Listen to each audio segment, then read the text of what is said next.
ವಿರಾಜಪೇಟೆಯಲ್ಲಿ ನಡೆದ ಬಿಜೆಪಿ ಪ್ರತಿಭಟನೆಗೆ ಸಂಬಂಧಿಸಿದಂತೆ ಇತ್ತೀಚೆಗೆ ಫೆಡರೇಷನ್ ಆಫ್ ಕೊಡವ ಸಮಾಜಸ್ ಹೆಸರಿನಲ್ಲಿ ನೀಡಿರುವ ಹೇಳಿಕೆ ವೈಯಕ್ತಿಕವೇ ಹೊರತು ಈ ಬಗ್ಗೆ ಸಭೆಯಲ್ಲಿ ಯಾವುದೇ ಚರ್ಚೆಯಾಗಿಲ್ಲ ಎಂದು ಫೆಡರೇಷನ್ ಹಿರಿಯ ಉಪಾಧ್ಯಕ್ಷ ಅಭಿಮನ್ಯು ಕುಮಾರ್ ಹೇಳಿದ್ದಾರೆ. ಈ ಬಗ್ಗೆ ಮುಂದಿನ ಸಭೆಯಲ್ಲಿ ಫೆಡರೇಷನ್ ಅಭಿಪ್ರಾಯವನ್ನು ತಿಳಿದುಕೊಳ್ಳಲಾಗುವುದು ಎಂದು ಅವರು ಹೇಳಿದರು.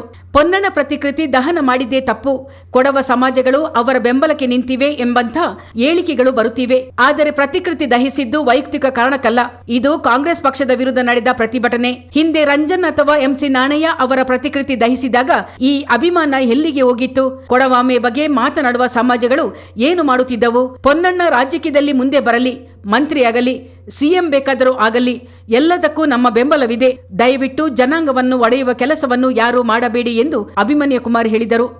ಪೊನ್ನಣ್ಣನವರ ಪ್ರತಿಕೃತಿ ದಹನ ಮಾಡಿದ ತಪ್ಪು ಹೇಳಿದ್ರೆ ಕೊಡ ಸಮಾಜಗಳೆಲ್ಲವೂ ಕೂಡ ಅವರ ಪರವಾಗಿದೆ ಅನ್ನೋ ರೀತಿಯಲ್ಲಿ ಇವತ್ತು ಹೇಳಿಕೆಗಳಲ್ಲಲ್ಲಿ ಕಂಡು ಬರ್ತಾ ಇದೆ.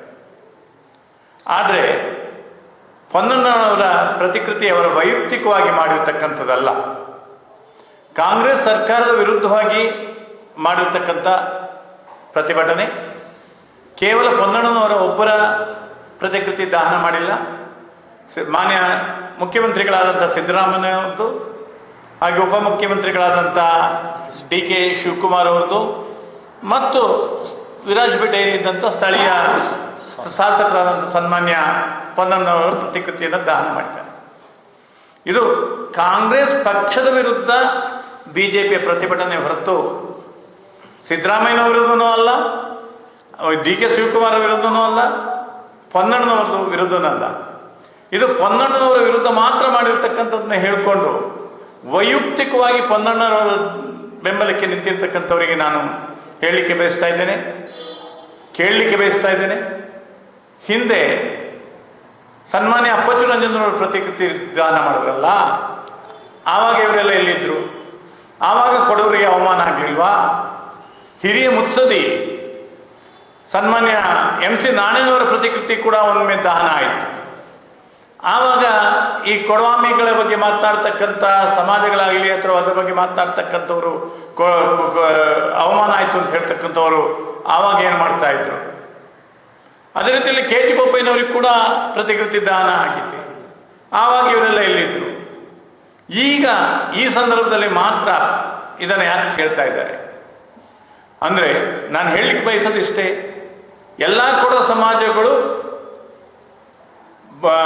ಕೇವಲ ಕೊಡುವ ಅನ್ನತಕ್ಕಂಥ ಕಾರಣದಿಂದ ಬೆಂಬಲಕ್ಕೆ ನಿಂತಿಲ್ಲ. ಅಲ್ಲಿ ಕೊಡುವ ಅವರು ಮುಂದಕ್ಕೆ ಬರಲೇಬೇಕಾದ್ರೆ ಮಂತ್ರಿ ಆಗಲಿ, ನಾವು ಸಂತೋಷ ಪಡ್ತೇವೆ, ಅದಕ್ಕೆ ನಮ್ಮ ವಿರೋಧ ಇಲ್ಲ.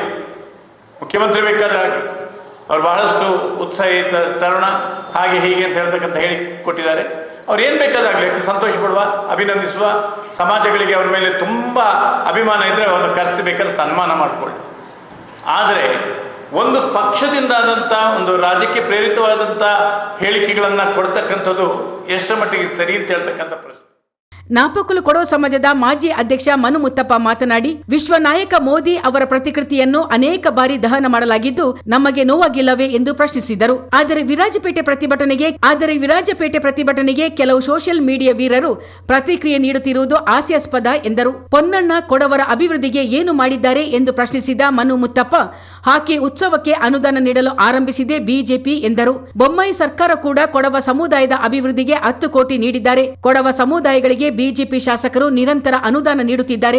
ಆದರೆ ಚುನಾವಣೆ ಬಂದಾಗ ಮಾತ್ರ ಈ ಕಾಂಗಿಗಳಿಗೆ ಜನಾಂಗದ ನೆನಪಾಗುತ್ತದೆ ಎಂದು ಮನು ಮುತ್ತಪ್ಪ ಕುಟುಕಿದರು. ವಿರಾಜಪೇಟೆಯಲ್ಲಿ ಬಿಜೆಪಿ ನಡೆಸಿದ ಪ್ರತಿಭಟನೆಗೆ ಸಂಬಂಧಿಸಿದಂತೆ ಖಂಡನಾ ಹೇಳಿಕೆ ನೀಡುವಂತೆ ಕೆಲವು ಕೊಡವ ಸಮಾಜಗಳು ಒತ್ತಡ ಹಾಕುತ್ತಿರುವ ಬಗ್ಗೆ ಮಾಹಿತಿ ಇದೆ. ಕೊಡವ ಸಮಾಜಗಳು ರಾಜಕೀಯದಲ್ಲಿ ಮೂಗು ತುರಿಸಬಾರದು ಎಂದು ಮನು ಮುತ್ತಪ್ಪ ಸಲಹೆ ನೀಡಿದರು. ಒಂದು ಪ್ರತಿಭಟನೆ ನಡೆಸಿದ್ದಕ್ಕೆ ಜಾತಿಯ ಲೇಪ ಹಚ್ಚುತ್ತಿರುವುದು ಒಂದು ಹಾಸ್ಯಾಸ್ಪದ ಸಂಗತಿಯಾಗಿದೆ. ನರೇಂದ್ರ ಮೋದಿಯವರು ಇಡೀ ಪ್ರಪಂಚದಲ್ಲೇ ಒಬ್ಬ ಪ್ರಪಂಚದ ನಾಯಕನಾಗಿ ಹೊರಹೊಮ್ಮಿ ಇಡೀ ಪ್ರಪಂಚವೇ ಅವರಿಗೆ ಗೌರವವನ್ನು ಕೊಡ್ತಾ ಇದೆ.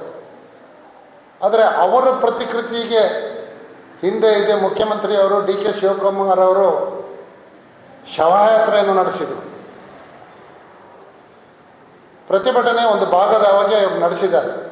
ಆದರೆ ಮೋದಿಯವರು ಒಬ್ಬ ಪ್ರಶ್ನಾತೀತ ನಾಯಕ, ಕೊಡಗು ವಿಶೇಷವಾಗಿ ಕೊಡಗು ಯಾವಾಗಲೂ ಬಿ ಜೆ ಪಿಗೆ ಬೆಂಬಲ ವ್ಯಕ್ತಪಡಿಸ್ತಾ ಬಂದಿದೆ. ಅದು ಮೊನ್ನೆ ಲೋಕಸಭೆ ಚುನಾವಣೆಯಲ್ಲಿ ಸಮೇತ ವ್ಯಕ್ತವಾಗಿದೆ. ಈ ಸಂದರ್ಭದಲ್ಲಿ ನರೇಂದ್ರ ಮೋದಿ ಅವರಿಗೂ ಸಮೇತ ನಮ್ಮ ಒಂದು ಅಭಿಮಾನ, ಅನುಕಂಪ ಅವ್ರ ಮೇಲೆ ಇದೆ.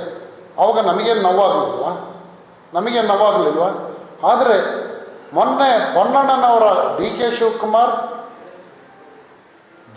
ಸಿದ್ದರಾಮಯ್ಯನವರ ಪ್ರತಿಕೃತಿಯ ಒಟ್ಟಿಗೆ ಇವರ ಪ್ರತಿಕೃತಿಯನ್ನು ದಹನ ಮಾಡಿದಾಗ ಇದಕ್ಕೆ ಜಾತಿಯ ಲೇಪ ಹಚ್ಕೊಂಡು ಕಾಂಗ್ರೆಸ್ಸಿನ ಕೆಲವು ಸೋಷಿಯಲ್ ಮೀಡಿಯಾದ ವೀರರು, ನಾನು ನೋಡಿದ್ದೀನಿ ಈ ಸೋಷಿಯಲ್ ಮೀಡಿಯಾದ ಕಾಂಗ್ರೆಸ್ಸಿನ ಈ ಕೊಡವರು ಯಾವ ಸಂಪ್ರದಾಯದಲ್ಲಿ ಭಾಗಿಯಾಗಿದ್ದಾರೆ.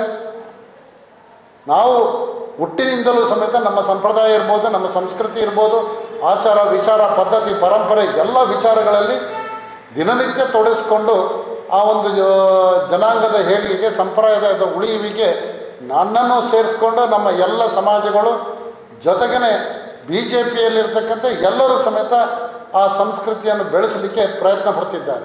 ಇವತ್ತು ಸೋಷಿಯಲ್ ಮೀಡಿಯಾಗಳಲ್ಲಿ ನೋಡಿದೆ, ಪೊನ್ನಣ್ಣನವರು ಒಬ್ಬರೇ 1 ವರ್ಷದಲ್ಲಿ ಕೊಡವ ಜನಾಂಗದ ಅಭಿವೃದ್ಧಿಯನ್ನು ಮಾಡಿಬಿಟ್ಟಿದ್ದಾರೆ. ಏನು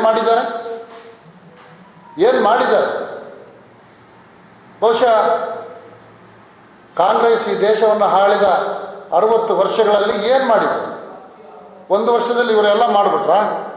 ಆಗ ಬಿ ಜೆ ಪಿಯವರು ಕೇವಲ ಒಂದು 15 ವರ್ಷಗಳ ಆಡಳಿತದಲ್ಲಿ, ನಮ್ಮ ರಾಜ್ಯದಲ್ಲಿ 8 ವರ್ಷಗಳ ಆಡಳಿತದಲ್ಲಿ ಏನೆಲ್ಲ ಕೊಟ್ಟಿಲ್ಲ, ಕೊಡವ ಜನಾಂಗಕ್ಕೆ ಏನೆಲ್ಲ ಕೊಟ್ಟಿಲ್ಲ. ಬಹುಶಃ ಹಾಕಿ ಉತ್ಸವ ಇಷ್ಟೊಂದು ಮೆರುಗು ಪಡೀಲಿಕ್ಕೆ ಬಿ ಜೆ ಪಿಯೇ ಕಾರಣ ಅಂತ ಹೇಳಿದರೆ ತಪ್ಪಾಗಲಿಕ್ಕಿಲ್ಲ. ನಿರಂತರವಾಗಿ ಅನುದಾನವನ್ನು ಕೊಡುತ್ತಾ ಬಂದು ಇವತ್ತು 1 ಕೋಟಿಗೆ ಅನುದಾನವನ್ನು ತಲುಪಿಸಿದ್ದಾರೆ. ಇದು ಕೊಡವ ಜನಾಂಗದ ಒಂದು ಸಂಸ್ಕೃತಿಯ ಉಳಿವಿಗೆ ಅಥವಾ ಕ್ರೀಡೆಗೆ ಕೊಡತಕ್ಕಂಥ ಬೆಂಬಲ ಅಂತ ಹೇಳಿದರೆ ತಪ್ಪಾಗಲಿಕ್ಕಿಲ್ಲ. ಮೊನ್ನೆ ನಮ್ಮ ಬಸವರಾಜ ಬೊಮ್ಮಾಯಿ ಅವರು ಬಡ್ಜೆಟ್ ಮಂಡನೆ ಮಾಡಿದಾಗ ಕೊಡವ ಜನಾಂಗದ ಅಭಿವೃದ್ಧಿಗೆ 10 ಕೋಟಿ ರೂಪಾಯಿಗಳನ್ನು ಮೀಸಲಿರಿಸಿದರು. ಬಹುಶಃ ನಾನು ಕೊಡ ಸಮಾಜ ಅಧ್ಯಕ್ಷನಾಗಿ ಕಾರ್ಯನಿರ್ವಹಿಸಿದ್ದೀನಿ. ಕೊಡಗಿನ ಎಲ್ಲ ಸಮಾಜಗಳ ಅಭಿವೃದ್ಧಿಗೆ. ಗೋಷ್ಠಿಯಲ್ಲಿ ಮಡಿಕೇರಿ ಕೊಡವ ಸಮಾಜದ ನಿರ್ದೇಶಕರಾದ ಕನ್ನಡ ಸಂಪತ್ ಮತ್ತು ರವಿ ಬಸಪ್ಪ ಹಾಜರಿದ್ದರು.